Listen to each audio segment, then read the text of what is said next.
Esteban Ribovics will be a problem at the lightweight division.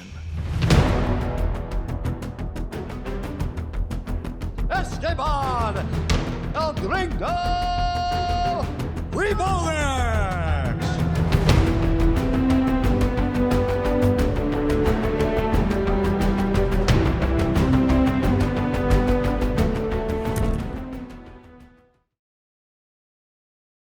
Ribovics has a fight this weekend booked against Elves Brener at the Apex. And although Ribovics has had 2 losses in the UFC, I'm here to tell you that this guy is still going to become a problem for the rest of the lightweight division. But quickly, before we get the video started, for those of you who may not know, I'm JuicyMMA. I make opinionative MMA content. And if you guys enjoy videos similar to this, hit that subscribe button, that like button, and that post notification bell. Also, if you guys are enjoying the videos and want to support the channel, be sure to hit that join button for members only live streams, videos, alongside with other perks as well. But anyways, let's get into it.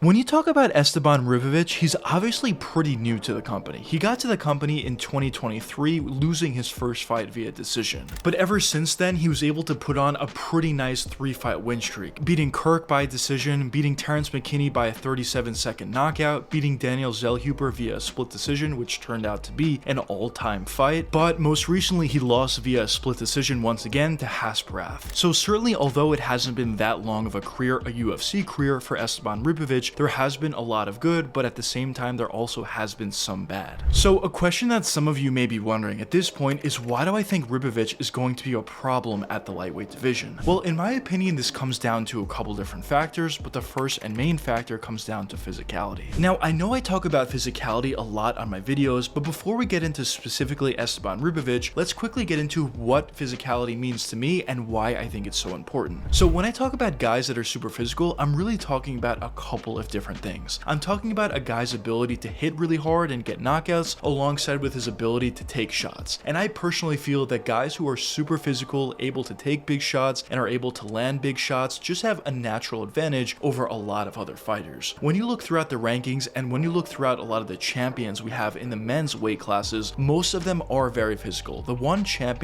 current champion that really isn't all that physical is Alexander Volkanovski. But in my opinion, outside of him, everybody else is very physical, kind of showing you how important physicality truly is. And when you look specifically at Esteban Ribovics, I think this guy is very, very physical as well. As he has a really good chin, he's shown a great ability to take shots while also at the same time hitting extremely hard. We've seen it in the Terrence McKinney fight, we were able to see it in the Daniel Zellhuber fight, and even in his most recent fight against Hasbarath. And I think a great example of how physical Ribovics truly is looking back at his fight against Daniel Zellhuber. In that fight, Zellhuber was doing a really good job at controlling a lot of the minutes, but the reason why in the end Ribovics was able to get the victory was because in that 3rd round and even a little bit earlier, he started to utilize his physicality. In that fight, he started to put himself in the pocket as he was taking a lot of big shots, eating those shots, but he was only eating those shots to land big power shots of his own. And of course, as we all saw, in that 3rd round, he was able to land a huge shot on Zellhuber, hurting him really badly and almost finding the finish multiple times in that round. And when you talk skill for skill, there certainly is an argument that Zellhuber was a more skillful fighter than Ribovics, but in the end, Ribovics was able to get the victory in part due to his physicality. And I think that's a huge reason, and I think that's a perfect example of how physical Ribovics is and also how important physicality is in the UFC. So I definitely think one of the main reasons why I think this guy is going to win this weekend and why I think this guy is going to be very good and a problem at the lightweight division is due to his overall physicality. Now, the next reason for why I think Ribovics is going to be a problem at the lightweight division is due to his pressure and due to his willingness to put himself in harm's way.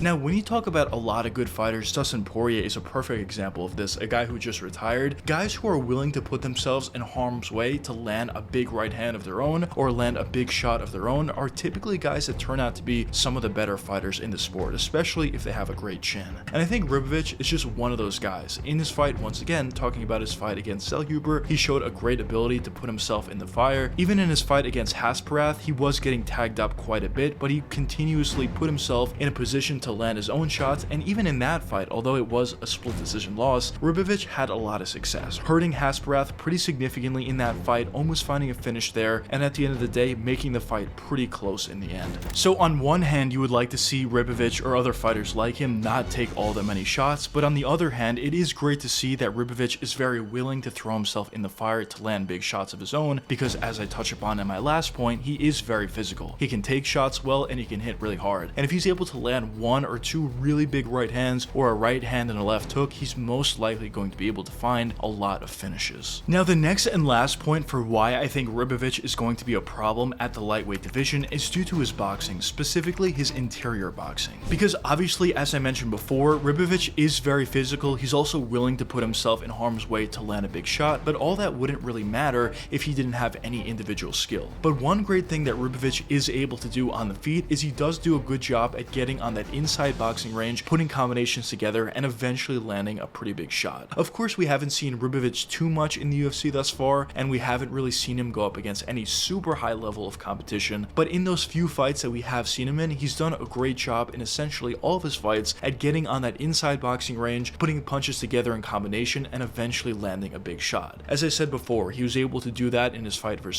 Huber. He was even able to do that in his fight versus Hasparath in a loss, and overall, I think the boxing ability of Esteban Ribovics is a huge reason for why he's been successful thus far, and a huge reason for why I think he's going to have a very bright future ahead of himself. But another question that some of you may be wondering at this point is, how do I see Ribovics' fight going against Elves Brener? Well, in my opinion, I think this fight will prove how important physicality truly is. As when you look at Elves Brener, especially as of late, yes, he does have skill, he has good jiu-jitsu, he has decent ability on the stand-up, but when you look at his last two fights versus Joel Alvarez and the fight before that against Orobai, it became increasingly more obvious that Brener's physicality is all but gone, as he was able to get TKO'd in the third round versus Alvarez, and even if you look back on that fight versus Orobai, although it was a decision victory for him, at the end of the day, Orobai was able to hurt Elves Brener multiple times and was able to hurt him very badly multiple times in that fight. So I think going into a fight once again against a guy who's super physical in Esteban Ribovics is going to be a very difficult challenge for Elves Brener. I think Ribovics is going to do a good job at forcing the action, getting his way inside the pocket, landing some big shots in Elves Brener, and eventually I think one of those big right hands or one of those big left hooks will catch Elves Brener cleanly on the chin, and it will be a TKO or possibly even a KO finish for Esteban Ribovics. And my official prediction for this matchup would be Ribovics via a second round KO, but don't be surprised if he's able to do it sooner than that as well. But I guess only time will tell what does end up happening for Ribovics. At this point, as I mentioned multiple times in this video, he is very new to the UFC, and he is honestly pretty new to the sport of MMA, and maybe there will be a couple of losses along the way, but for the most part, the future that I see for Esteban Ribovics is a constant uptrend, and as time does progress, I think the level of competition that Ribovics beats is going to get better and better until eventually he gets to a point where he's a top 8 guy or maybe even a top 5 guy of the lightweight division, and we'll see what he's able to do from there. But anyways, let me know what you guys think in the comments. Do you think Esteban Ribovics has a real chance to be a problem at the lightweight division, or do you not think so? But anyways, I hope you guys enjoyed the video, and if you did enjoy, check one of these two videos popping up now, and until the next time, peace out, guys.